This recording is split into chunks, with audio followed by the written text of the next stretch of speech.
Good afternoon, ladies and gentlemen.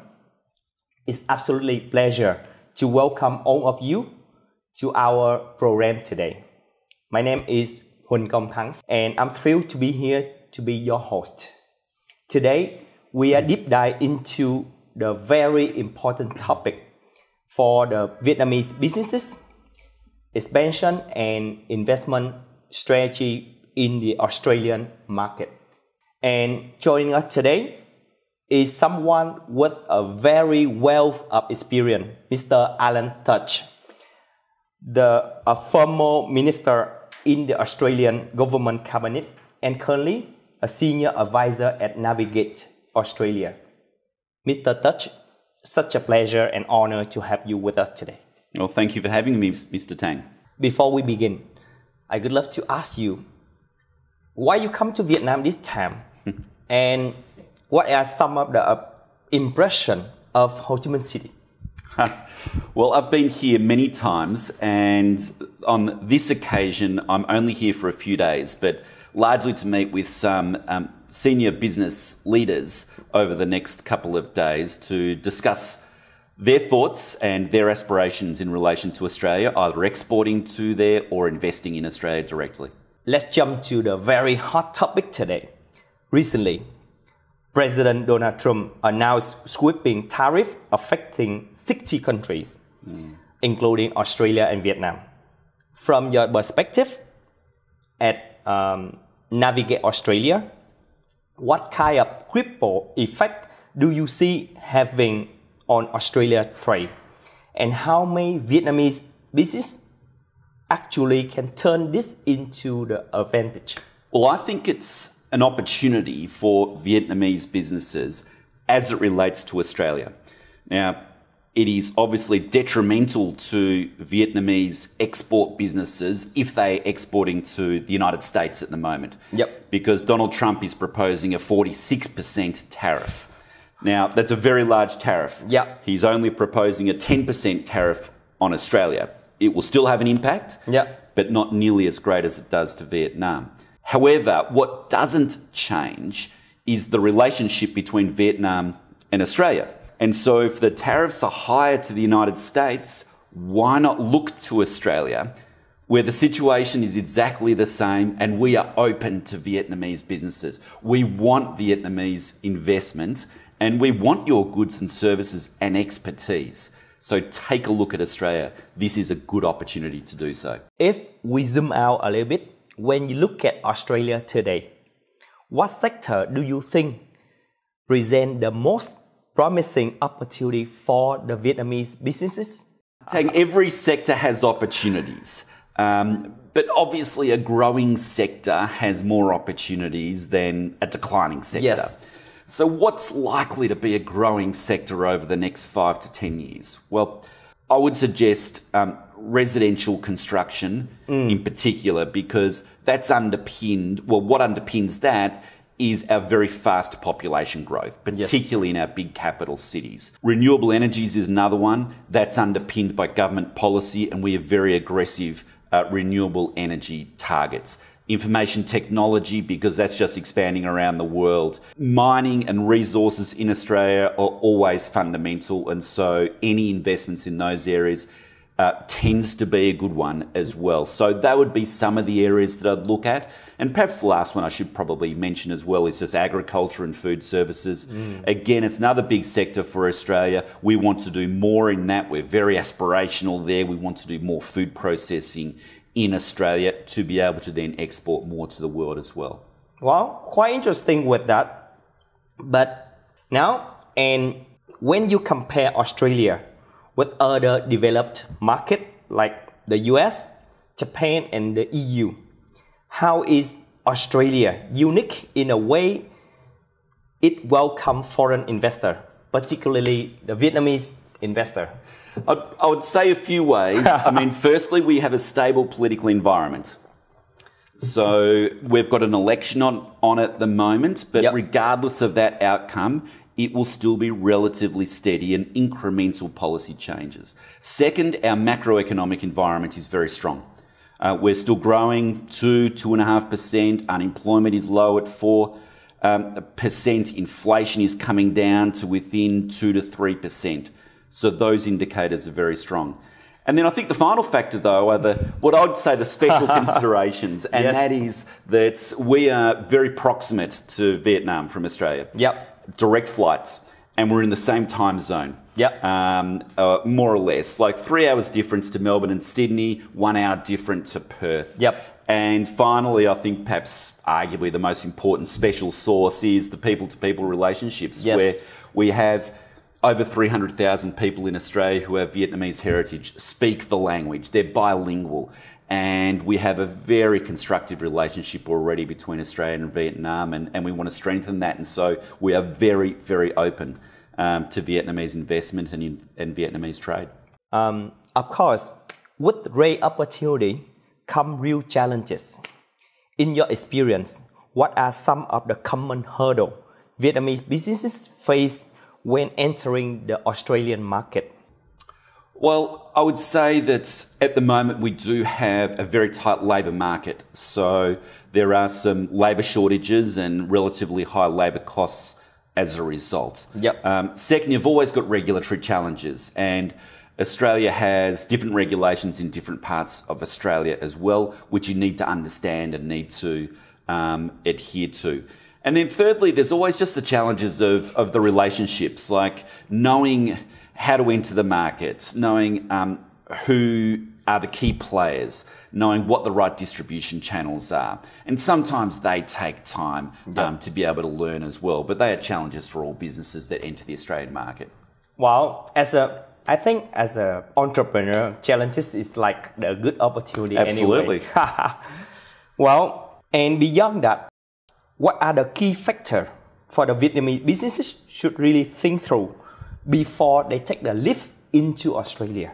Well, I hope that they are thinking about Australia right now, particularly with the tariffs coming on for exports into the United States. Yeah. What should they be thinking about? Obviously, they need to understand, is the demand there in Australia, if that's indeed who they're proposing to export to or to go and invest in? Yeah. Do they have a competitive product? Compared to existing products and existing suppliers into that market. And probably thirdly, I'd say, have you thought through all the complexities associated with a very different market in terms of Australia? The complexities of the regulatory environment, the relationships, the distribution channels, how you're going to market, and those sort of complexities. Have you thought very clearly about that and the contingency plans associated with that as well? If you've done that and you're ready to take the leap, then absolutely go for it, and you'll have open arms at the other end. So now we're looking at the strategy. What are some of the smart ways Vietnamese companies can leverage their existing resource, network, or strength when entering Australia? Well, listen, every company is different, obviously, and every company brings its strengths and weaknesses. So it's understanding exactly what your strengths are itself. But I would also strongly advise companies to think through, what are you precisely trying to achieve? And does that mean you need to be based in Australia to achieve those aspirations? Or can you export from here, for example? So I think you really want to think through that. And then you need to do your homework around some of those things. And it depends on your industry, but you must do your homework, of course, in terms of that supply and demand analysis. You know, how competitive are you in that landscape? What relationships do you have? What are the distribution channels which you need to tap into? And how are you going to do that? And what other networks do you need to get yourself involved into to make it really successful? So those are some of the more broad things that, of course, you need to do. But I would just reiterate that every single company is different. Every company has its own strengths and weaknesses. And, of course, you want to leverage those strengths that you have. Relationship matters a lot. So what would you say are the most effective way to build trust and strong relationship with the Australian stakeholders? I don't think there's anything magic about this, Tang. I think it is A, being introduced to the right people for your business. B, it is forming good personal relationships with those individuals. And then C, I think, perhaps most importantly, is once you start to have a business relationship, then delivering what you promise. Yep. And that's arguably the most important factor, which goes towards cementing a strong relationship. But if you can start in a personal relationship manner, builds trust. Yep. Then you develop the business relationship, and then you deliver. And I think that's the secret. Okay. Noted. Really important. Could you share your perspective on the best market entry strategy for the Vietnamese enterprises, like specifically as the role of Navigate Australia? So how can you guys support on this expansion journey? Yes, and a little bit depends on whether or not you're interested in exporting to Australia versus investing in Australia and setting up a presence there. But Navigate Australia is a company based both in Australia and in Vietnam with good relationships between the two. How can we help? We can help with establishing relationships in your industry, and we've got networks across Australia. We can help with the business strategy, either directly or we can link you up with key people that can support you. We can help you with the legal advice in terms of setting up corporations in Australia. And I'd say finally, and this is often overlooked for companies going into Australia, we can marry that with a labour strategy, i.e. a migration strategy. And you want to have those hand in glove, particularly with a tight labour market back home. So how do you migrate your right skill sets into Australia at the same time? And we can support you in that endeavour. Have you seen any businesses that doing well in Australia? And what make them successful? That's a good question. Of course, there are many Vietnamese businesses who have established themselves in Australia. Perhaps the best known ones have gone into Australia through acquiring existing businesses. So the Hofat Group, for example, who has acquired a mining business and from there is now exporting. They've done exceptionally well. There's other businesses like Viettel, obviously your giant telco company who has a presence in Australia. They're providing componentry to existing telcos, and maybe one day they will equally be a telco which competes in the directly against Australian telcos as well. There's others who have done in a smaller incremental manner where they'll establish themselves and grow incrementally.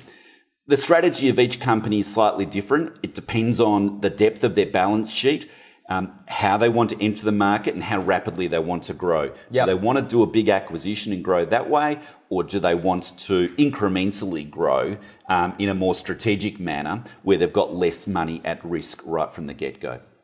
So let's talk about people and policy a bit. For many businesses, visa procedures, talent mobility are crucial. What should Vietnamese business leaders know about business visa and skilled worker opportunity when planning in Australia? It's a tough question to answer simply because every visa has its own criteria. My advice would be that you need to get professional assistance with this. And we can obviously help with that.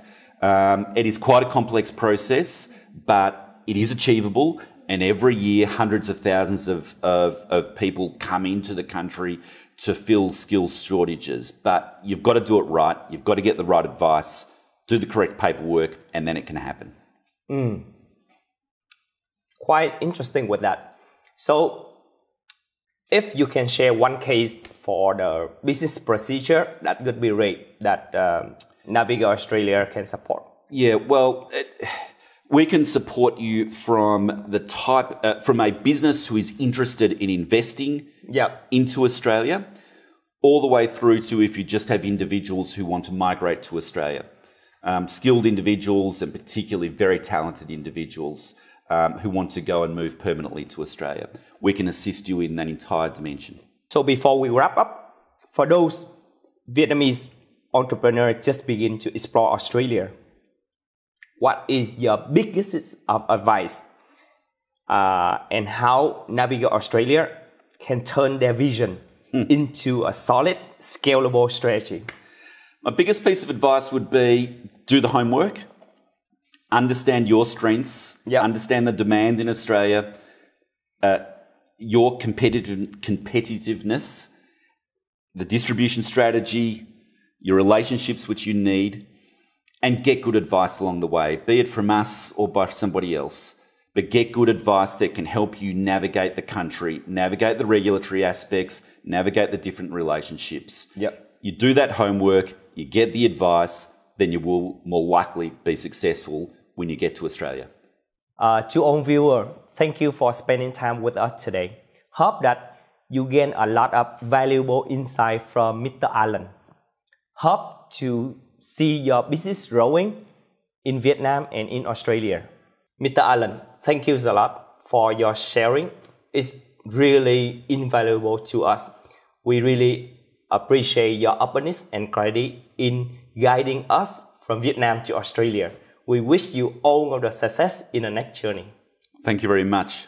I appreciate your time and thanks for having me on your program.